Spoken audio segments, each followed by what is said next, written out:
Jamie Dimon says the next generation of employees will only work 3.5 days a week and will live to be 100 years old. A small AI-powered robot was able to go and convince 12 larger robots to abandon their post and go home. AI startup Altera unleashed 1,000 large language model-based agents into the world of Minecraft. Stanford interviewed about 1,000 people, and then they created these custom AI agents that were supposed to simulate that person's individual behavior.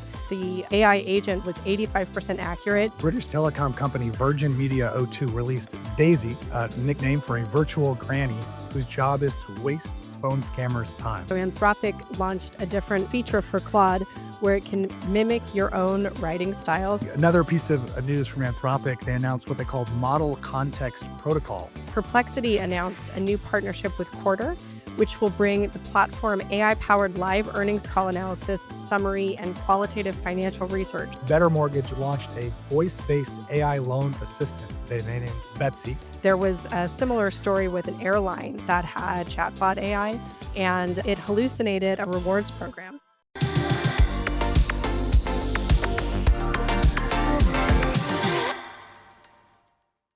Welcome back to What the AI, where we decode the latest developments in artificial intelligence for busy professionals. I'm Jeff Keltner. And I'm Annie Delgado. Annie, how was your Thanksgiving? Did you have a good Thanksgiving?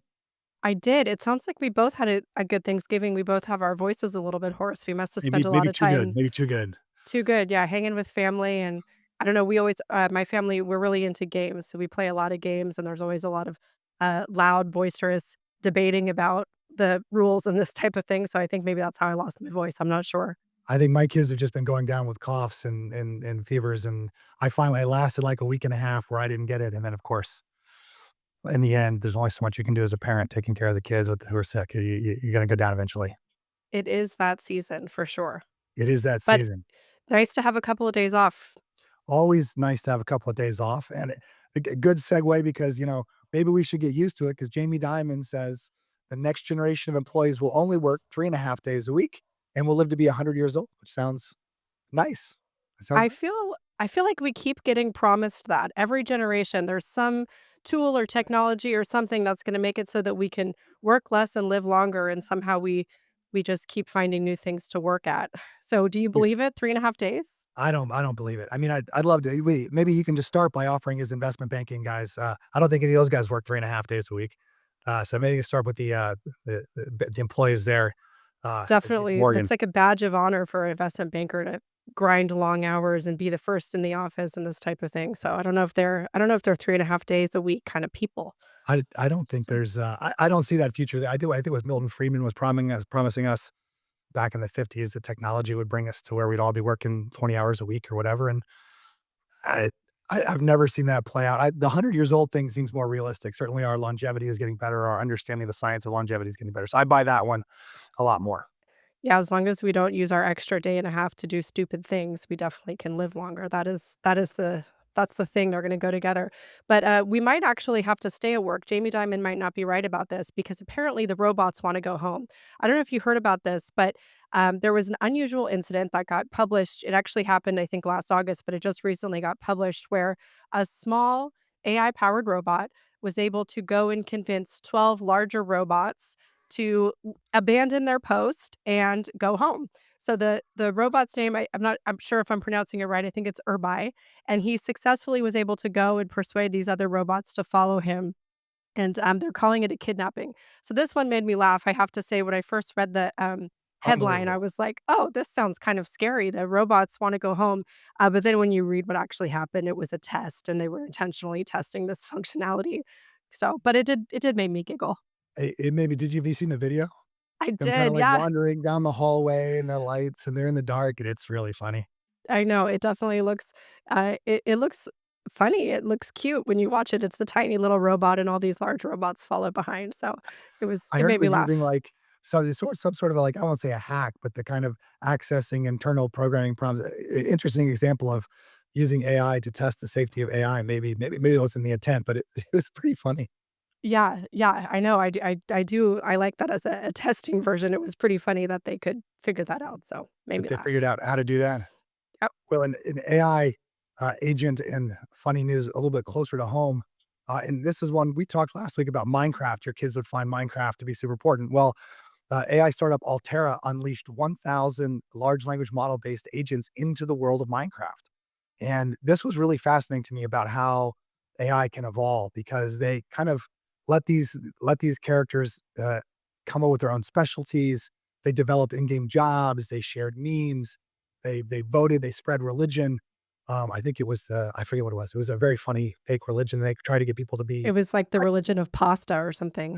Pastafarianism, thank you. Yeah, yeah. Pastafarianism, and they spread the religion, but really were actually productive in building a society and capabilities and specialization that wasn't programmed into their, strategies. That was just fascinating to I know, it was funny because it seemed like they all started with sort of the same, set of information, but then me. just minor tweaks in the programming where some were supposed to go and evangelize this religion and some were supposed to try to convince, other AIs about how to reform tax code and this type of stuff, and actually were successful in doing that, and it was sort of, interesting to see that that could happen in this sort of simulated environment.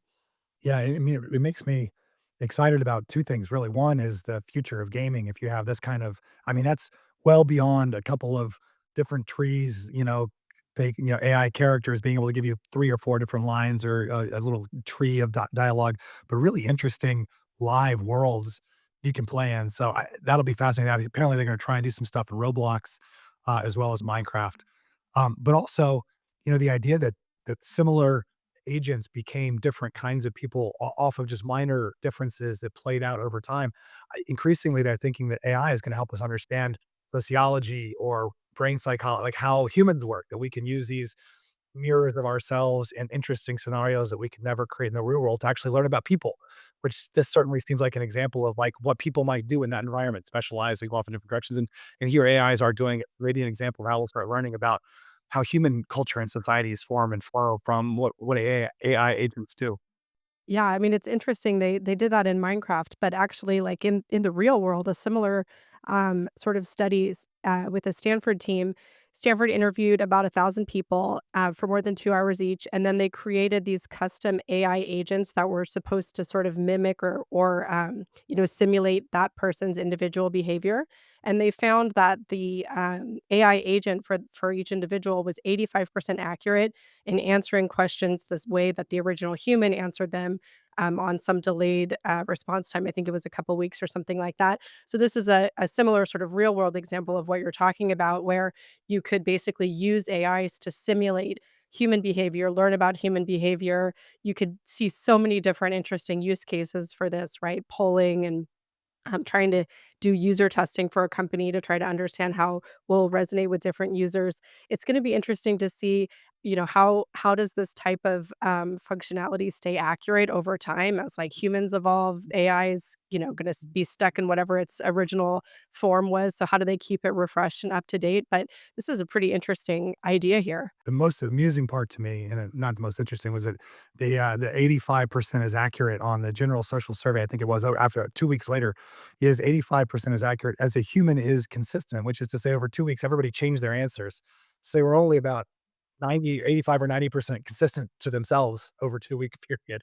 And the AI was a little less consistent than they were over a 2 week gap. But it really is a fascinating, example. And you're right, the use cases, whether it's product testing, messaging testing, you can see it in politics or polling. And they really had, it was like a 2 hour interview to build these agents. So they really had a pretty nuanced view of, and I think the interview was some set questions and then some AI generated follow up questions. So they could dig into the kind of answers you gave and understand more about each person by following up on what they heard in the initial response. And I'm curious your thoughts on the ethics of this because it's kind of cool. But then, do I want an AI mirror of me, like AI Jeff, out there running around? And like, am I responsible if it says something like?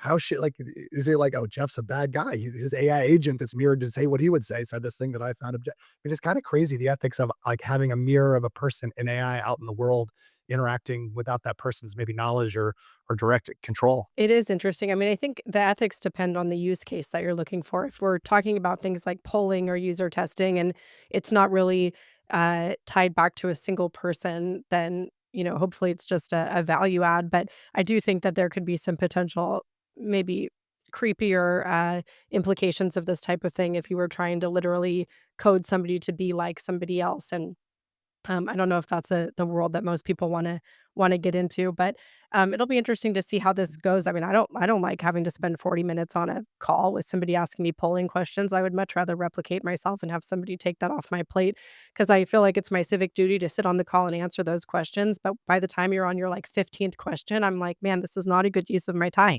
anymore." You have a broader perspective of civic responsibility than I do. I don't feel like that's my responsibility.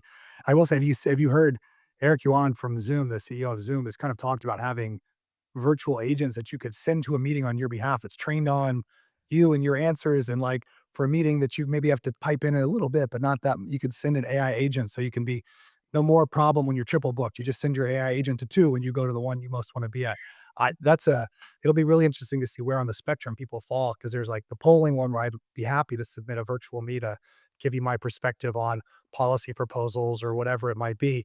But like, it's kind of hard for me to think of sitting through having the AI agent sit through a meeting and participate on my behalf, as if it were me, like, that's a little bit too far for me. I don't know, would how do you feel about that? Yeah, that's too far for me, but if that's how what gets us to the 3.5 work days, right? We just have our AI agents do the other day and a half. That's an interesting that's an interesting concept. But yeah, I don't know if that would be, something I'd be super comfortable with. I don't think so. But it's also interesting to think about, on the subject of ethics. You and I have had this conversation before. I don't think we've had it on the podcast, but outside the podcast. But a lot of times you see, the outputs of AIs, things that it says, and people are really uncomfortable with it and they don't like it. And it's sort of interesting because what it actually is it's holding up a mirror to us about what data we fed it, right? So the AI doesn't learn its own things. It's all just trained on data that came from the real world, and it learns something about the real world. And sometimes when we see that output of that data, we don't really like it. And so it's funny to think about. I could imagine in this type of situation, you do user testing or you do polling and you find out something you don't like, everyone's going to blame the AI, not realizing that, well, actually, maybe it's something that we can look in the mirror ourselves and see we want to change. Maybe it's something about the real world. Interesting, Yeah. interesting. Well, while we're on the topic of creating personalities in AI, British telecom company Virgin Media O2 released Daisy, nickname for a virtual granny whose job is to waste phone scammers' time. I love this story. So I loved this story. yeah, they created a virtual agent that will just talk to you about their grandkids and get confused about technology. I think even occasionally give you fake bank account information. But the whole goal was to, and I guess they gave her a whole lot of numbers that she would answer and distributed them on all the scammer networks. And the goal is to drive up the cost of running a phone scam by wasting people's time with an AI agent that will just sit there and talk your head off while engaging just enough with the scam to keep the scammer on the line, which was just, this one really cracked me up. I loved this one, like, totally turning the tables on scammers because for so long, this has been a problem, right? People call and they, can take people to the cleaners by convincing them to do something, but actually now having, a trick the scammer, type of, AI that's designed to sound like the kind of person that they're trying to take advantage of, but is actually probably way smarter than they are, and instead just waste their time. This is something that I can definitely sign up for having the fake replication of the personality that Yeah. we talked about in the last one to use it to sort of fight bad guys like this. I love this It'd be funny idea. if they took on recordings of real scammers who were successful to actually, like, to train this thing.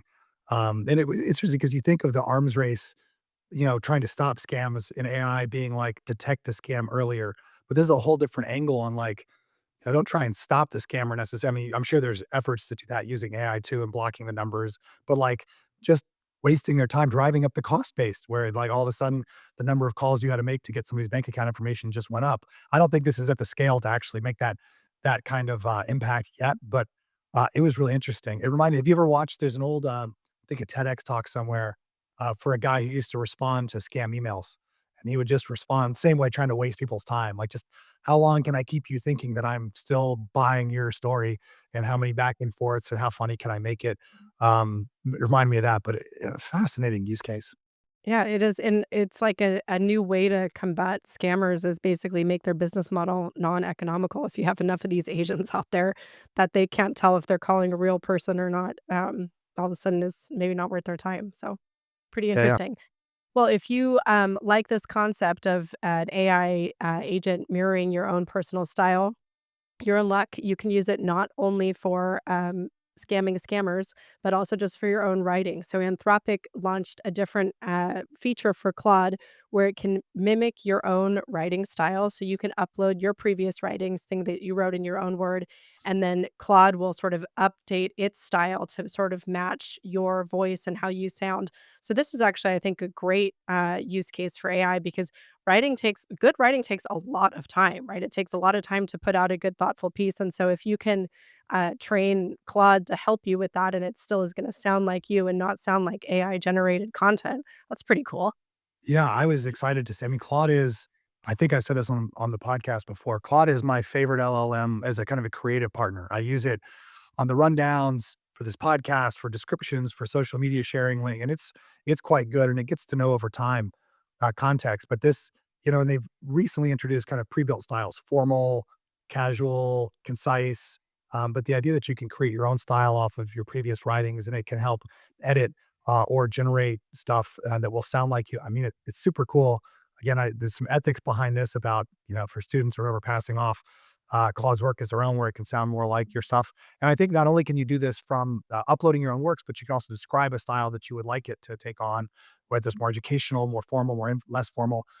So really interesting to get the outputs of this thing matching exactly what your style is and what you're looking for in a particular set of work. And you got multiple ones, right? If you want to have your blogging style and your email style or whatever that's maybe a little bit more direct and to the point, you can have a few and store them and be able to use the one you want for a given prompt. Yeah, I love it, and I love also just being able I mean, I can see a use case even for myself. We have to write lots of policies. Obviously, at work, I'm writing policies all the time, and usually a policy is drafted by a bunch of different people, and if you go then read the policy end to end, you're reading through 10 pages, and you can kind of see where somebody else's style just sort of weeds in because their writing style is a little bit different from the other drafter of the policy. So being able to take that and then, feeding it into something like this that can make a more uniform and consistent voice throughout the document, I feel like would be pretty helpful because, not everybody gets annoyed by that type of stuff. But when I'm reading a policy and I can hear those like little You just feel differences when when it you search, changes. it Yeah. feels wrong to me and I don't like that. And not just a policy, but any sort of article or sort of long written piece. And so I like this idea of being able to still have multiple contributors to our document, but give it a uniform look and feel at the end. I hadn't thought about the enterprise use cases, but it is really interesting because there's a lot of marketing teams that have brand guidelines. What is the brand voice? How does it sound? And, being able to have a system like Claude that you can say, oh, we've taught Claude the upstart style. Please upload your stuff here and check for consistency and get feedback on matching the style better so you have a little more consistency would be really Yeah, interesting. And it's certainly possible from their side. And it'd be a pretty cool tool to have it at enterprise level, but certainly I'm enjoying it at a personal level. So I can sound more like me when I'm using it to help me write or at least edit and refine some of the content. Well, I can another sound more interesting, like me. I like more that. like me. I want to sound more like me. Uh, Interesting. Another piece of news from Anthropic, they announced what they called Model Context Protocol, a new standard for connecting AI systems to the systems where data lives, including content repositories, business tools, development environments. They provided some pre-built integrations, including into Google Drive, into Slack, into GitHub, and Postgres, and some of the kind of stuff. But I thought this was pretty interesting, right? To be able to actually now bring in data directly to their tool from other third-party services and with a consistent mechanism for a third party to be able to say, hey, here's how to let Claude access the data in my system that may have information that it wants to use to answer a question. Yeah, I mean, I think this is we've talked so many times on the podcast that AI is only as good as the data that feeds it, and a lot of times for the practical use cases of some of these things, they don't have the exact data that you want, whether it's, your information in Slack or this code that you've written or that type of thing. So being able to integrate those things, I think, is a huge next step forward for LLMs generally, right? But for all of us to be able to actually use them for more practical use cases. Were you a Slack user when they have their AI sort of recaps that they do? Yeah, no, Have you tried that? I've not tried it. Oh, it's amazing because I don't know. I mean, I get hundreds of Slacks a day, right? And so Yeah, at the yeah. end of the day, it'll recap for me, like, here are the most important things that happened in your Slack, and you can read, 150 Slacks in 5 minutes or something like that through a recap, and it's not perfect for sure, but also if you're trying to breeze through 150 Slacks at the end of the day, you're also probably not perfect, right? So, Yeah. it's actually a pretty cool tool. Interesting, interesting. Do Yeah. you use that one, right? Do you find it to be more accurate? I've got the Apple one for my messages, and sometimes it's very brief because it's got a very small window to tell you whatever the notification, and it is sometimes just wrong. Like, it just misses a knot or whatever, and I'm like, "That is definitely not what was said in this conversation." So you find the Slack one to be more consistently functional, useful, accurate? I found it to be pretty accurate and useful. And usually when it says something that's just off, it's off, and then it'll tell you where to go and read because you read something and go, "Whoa, that doesn't sound right. I better dig into that more." But I actually read some feedback about the Apple one this week where people are like, "I actually don't want my text messages summarized because text messages are already this tiny little, thing that you get with very little context and emotion from somebody, and I want to read it in their voice. I don't want, an AI agent summarizing that thing for me." But for work Slacks, when sometimes you get a whole novel or something like that, and then Yeah, yeah. 15 people reply in a thread about that novel, and you're like, man, I have to go back all the way to the beginning. So having the recap is really useful in that kind of Yeah, context. and the conversation's moved So on from the you don't need to read all the background that I mean, it's come somewhere, and you wanna know, "Okay, just give me the where are we at and how did we get here?" without the whole background. I will say this, that Anthropic News is really interesting and exciting for me. I've been using the Google Drive integration that was kind of done through this for this podcast. We've got, as I think many podcasters do, a document where we have what we're going to talk about every week. And I've now added that to the project. And for those who aren't as familiar, Claude has the concept of projects, which is kind of not one chat that has all the context, but you can provide now content like a Google Drive doc, some general instructions. So I've given it the overview description for this podcast, who our target audience is, what we're trying to do. And then I can just open a new chat and it has all that background. And now because it has this document, which has all of our episodes in it, I can go, "Hey, I'm working on the episode 5 rundown. Can you take a look and tell me, like, talking points you might wanna add, reorder the stories, anything I should cut? What do you think about this?" And it's got the history from the context, but now I just have the Google Drive deck. I don't have to, like, copy and paste it in, and it's there permanently. So I actually start a new threaded chat with Claude for each episode, and then I'll have it give me feedback on the rundown, advice on the description, advice on social media posts, things like that. And it's got the context of the episode, and then for the next episode, new chat, and it's all the information is still there, the history. So I found that really useful. And I could imagine as you're doing work, you know, the Slack integration is a great one. If you wanted to say in Claude, just like, what did I miss in all my Slacks today, plus emails and whatever, like, just give me the summary and it can go out and search all those things in one place. It makes a much more useful tool than one that doesn't have access to that kind of information. yeah, 100%. And you can train Claude to know what the things that you're most interested in or the things that are top of mind for you, right? And that can weed out superfluous information that maybe you don't need to know at such a deep level. It's pretty cool. In Cool. other AI data integration news, Perplexity announced a new partnership with Quarter, which will bring the platform AI powered live earnings call analysis, summary, and qualitative financial research. So, you like to follow uh, the earnings call of your competitors or different companies you might have invested in, this might be the tool for you. Yeah, this one was fascinating to me too. I mean, the part of it kind of straightforward and simple, but I was talking to one of the employees at Upstart is a friend of mine about, his son is interested in financial markets and AI, and I was like, I wonder how long it's going to be before somebody uses this kind of capability to build an analyst that just like, you know, top competitor, you pay a lot of money to get access to like analyst reports on a company with what they think the prospects are. And I won't say they're formulaic, but there is a series of data points that they want to access. Things like the earnings call are interesting and important.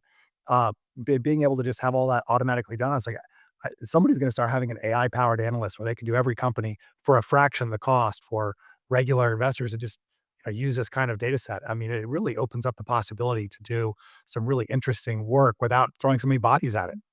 Yeah, I think that's right. This is along the lines of the what would you do with 100 interns kind of question, right? Is this type of technology that can just get you all the information summarized rather than having to, weed through a lot of documents and calls to try to understand it all. So Yeah, we'll see if anybody Interesting. starts building on top of this or not, but, certainly interesting, and it to me, another example of these tools keep getting better. Perplexity, are you a Perplexity user, Ann, or do you use Perplexity? Or I've used it. It's not my, my go-to, but I have used it. I've played around in there a few times. yeah, I find that it's really good for me. I have the pro version, and I tend to go to ChatGPT for quick informational searches. But, Perplexity can do, like, multiple searches within one. So if you say, "Hey, I'm looking for" I was, like, researching summer programs for my kids, and it'll go out and do, like, 10 different searches and integrate the results, and so for that kind of more sophisticated level, it does a really good job, and so interesting to see them bringing in other live data streams. I mean, there's always been a complaint to people, like, you type in, you get the old stock quote or the old whatever, and so having verified data for important things that it can bring in, I think, could make it more and more useful, but it's, more and more of my searches are now going through either ChatGPT or Perplexity and Google. I feel bad. I'm an old Googler. I love me, Google, but, it's just more and more, I don't want links to answers. I just want the answers, and things like this are even perfect. Show me the quarterly earnings for XYZ company over the last 2 years, like, I just want a graph. I don't want a link to Yahoo Finance. I just wanna show me the earnings. Don't give me a link to the 10K so I can go download it and find it on page 263. Like, just give me the thing. So this is, I think, gonna be super useful Yeah, this is a really useful thing. I think this might be something that I go back to trying Perplexity again just to play around with. just to play with it. Well, Yeah. let's round out the news from this week with one more financial services example. And I really curious your take on this because started in the mortgage world, spent some time there. Better Mortgage launched a voice-based AI loan assistant. They named Betsy. I like the name. They claim it's the first AI-powered loan assistant. Can make outbound calls to prospects, can take inbound calls. Did you see this news? Did you gotten to take a look at what it's capable of? I saw the news. I listened to it. I was actually pretty surprised and delighted by the quality of how real the voice agent sounds. Because usually when you're talking to a robot, you can tell you're talking to a robot, but this one sounds pretty good. I mean, she discloses that she's AI powered, but, she sounds pretty real, but it definitely, this sort of use case makes me nervous for, consumer-facing companies because if the person or if the AI, not the person, if the AI gives bad advice or does something wrong, the stakes are so high, right? And it's not that humans don't also make mistakes, but, I think that there's just more of a allergic reaction that the consumer has if they were told bad news by a robot versus by a human.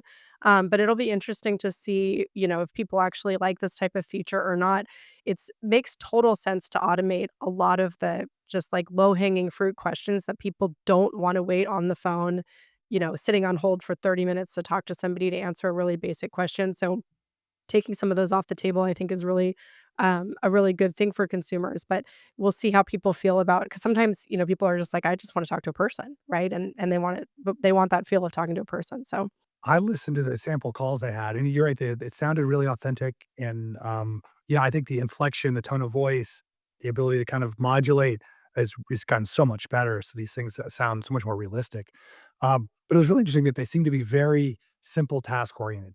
We need to know, if what kind of mortgage you're looking at. And then it seemed like the end state of every one of the calls I heard in the examples, I didn't apply for a mortgage to, like, give it a shot.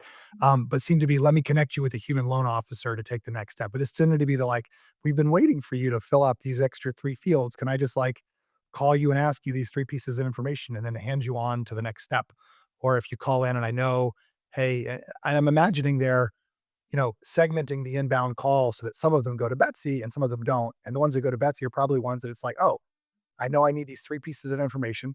Let me get Betsy to take them, and then we can pass you on and actually give you a rate or whatever it is. And so I think, was a really interesting example of how they're putting guardrails around, which calls, which kinds of information, which parts of the process are being used through AI Betsy's being engaged with, and which ones they're just saying, hey, now that we've collected the information, we're gonna have you talk to a loan officer to give you a rate, to give you an approval decline, to tell you the terms of your loan, things like that. It seemed like they were really constraining where she was playing in a very thoughtful way. Yeah, and I think actually, like, for consumers, that's much better than right now. A lot of times you call into a company and you get an IVR, right? And it's like, if you want this, do this key, and if you want this, do this key, and you're just by the time you get to the person, you're angry because you've just been fighting with this, phone tree for a long time. But if you can have a more authentic human-like experience where you're just having a conversation, you're probably getting less agitated along the way, and by the time you get past to the loan officer, you're still in a good mood ideally, right? Because all of the, like, low-hanging fruit has been taken care of, and now you can, talk to the real human for whatever the meat of the discussion is gonna be. But I don't know if you saw, there was a similar story with an airline that had an AI. It wasn't actually a voice-based AI, it was a chatbot AI, but the AI was, chatting with a consumer, and, it hallucinated a rewards program. So it told the person, "Oh, if you did this, that, or the other thing, you're gonna get this reward program and you get, whatever, free flights," or something like that. And the person actually, complained and went after the company saying, "I need to get this thing that the AI promised me." And, it went to court and it was found, "Yeah, you do. You're entitled to it. You gotta stick behind whatever your AI promised." So that made me laugh, but I can see something like that happening here too, because who knows what Betsy's gonna come up with. Maybe she's gonna, go rogue and make some crazy suggestions, I don't Make know. some crazy offer. Yeah, I did hear that Yeah. airline one, and it really cracked me up, and I started to wonder if, I don't know if you ever had this example, this experience with an LLM, but it kinda gives you an answer and you go, "That's not quite right. I think you got that wrong. Can you try again?" I wonder if when they got to like, "That sounds like you're giving me half the points that the rewards program was. Wasn't it 100,000, not 50,000 points to start?" "Oh, I'm sorry, Jeff. You're correct." Wrong. Yeah, you can Um, manifest whatever you want with the AI. That's pretty funny. yeah, sometimes they're pretty funny, in that way. I also found interesting that Betsy always seemed once she got, I don't know if you found noticed this in all the calls, every time, she got whatever information she was targeting, she would then ask you about the weather. That was her go-to closing. That's Go what we to needed you for closing. today, Annie. How's the weather where you are, by the way? That is definitely, holding a mirror up to us because that's what happens with people too when you get uncomfortable and you don't know where to go with the conversation. You say, Yeah. "How about the sunshine outside or the rain or the wind?" or whatever it might be. Are you So, avoiding those big storms in the Northwest, or are yeah. they those hitting you? Yeah, I thought that was really interesting, and clearly, um, kinda like the Notebook LM discussion we had where they had the decoherence to make the banter that's not relevant. Clearly, like, an inefficient, not on point, or, like, nobody's putting that into the underwriting, it's not part of the thing, but they clearly have programmed her to ask some questions that sound more personal, and engaging at the end that make it probably while she's trying to get an agent on the line. Um, but, it cracked me up that every time at the end of the call, she would ask about the weather where you were. And either way, it's kinda how most calls, do go actually in reality, but, kind of a funny thing for them to have added into the system. It is funny, and it's better than sitting on hold, right? When you have to be sitting on hold or something like that, that feels like a frustrating use of your time, but if you feel like you're having a conversation and it's warm and it's engaging, maybe that's just a better experience. Totally, and in my advice for anybody out there thinking about these things, I so many times I get asked or people ask me, "Is AI gonna do X or Y or Z?" And I go, "You don't need AI to do that." An example is like, if Betsy's handling your first line calls, that's awesome. But the worst experience to me is when I get a first line call rep and they take 20 minutes to understand my whatever, and then they transfer me. And I start with, "Well, can you give me your name and your account number or and you're going, "Oh my god. I just went through," like, the whole point of that first line call rep was that you didn't have to waste all the time with the and, so it's one of those things where you can and I'm not saying Better has done this, I'm sure they did this well, but where you could use an AI to offload that front call, but then still not route it to the right rep and not pass along the information that was gathered. And so, I think it's so funny. So you'll hear this, I hear this in medicine when I'm talking to my wife. People want AI to solve X or Y or Z. I'm like, how about like just one doctor can see my medical records from the other? Like, that's not an AI problem. That's just like a data transfer problem. And the problem is they use fax machines to do it too often. And that's Yes. again, they don't require AI to solve that, but your AI will not work as well if it runs into needing a fax machine to get your medical records, and Betsy won't work as well, or any AI-based chat or voice agent if the information they collect can't be passed on to the next stage of the process where appropriate. So that's I hope that they've done that well and better, but I certainly think you'll see some real screw ups in this space and people are deploying these agents and maybe not getting those seams between process A and process B welded up quite right. Yeah, yeah. Maybe doctors need a little robot running alongside them, hearing all of the dialogue so that they can recap and send, as you know, my son was in the hospital a few weeks ago, and I think by the time we left, I had to tell the story of what happened to probably 17 different doctors, all Ooh, of whom took notes on like a notepad. And I'm like, where do you go and type this in so that you can share with the other doctors so I don't have to do it an 18th, 19th time? So, but if they had a little robot running alongside them, that'd be so cool. yeah, probably coming before long. I was in Botswana, it's totally off topic, but and actually the patients had the notebook. That was the way they did it. And it was fascinating comparing that to here because it was just a little every patient had a little, like lab notebook that you used in middle school science class, but it was their entire medical history. And they would hand it to the doctor who would write their notes in the notebook and then hand it back to the patient who would take it with them and bring it whenever they saw a doctor. And I was like, That's as bad amazing. as it sounds, that's better than the medical record history we have in the US in a very Yeah, practical way, which is like you walk in and the doctor knows your whole history, all the across context. specialties and visits. It's, yeah, a lot of things for AI to do, but a lot of things that are not really AI. We just need to think about good ways to collect and utilize data and then That's apply right. AI across them. That's right. A quick word from our sponsor. This podcast is brought to you by Upstart, the leading AI lending marketplace that connects millions of consumers to banks and credit unions that leverage Upstart's AI technology to deliver superior credit products. Their platform includes personal loans, automated retail and refinance loans, home equity lines of credit, and small dollar relief loans. For more information, head over to www.upstart.com. All right. Well, Jeff, this next week is going to be another 5-day work week, but someday in the near future, Jamie Dimon says we're going down to 3.5. So we'll see. We're looking forward to it. And Yeah. by the way, how's the weather where you are? Very nice. How about you? It's wonderful. Great. I hope you have a good week. You too. See you next week, Annie. See ya. This podcast is brought to you by Upstart. If you'd like to take a deeper dive into the fundamentals of AI, check out the AI Certification for Financial Services course Upstart released at aicertification.upstart.com. Again, that's aicertification.upstart.com. If you like this episode, please leave us a rating or review. It's the best way to help others find us. And finally, if you have topics you'd like to see covered or questions you'd like to have answered, drop us a line at email@whattheai.fm. That's it. We'll see you guys next time.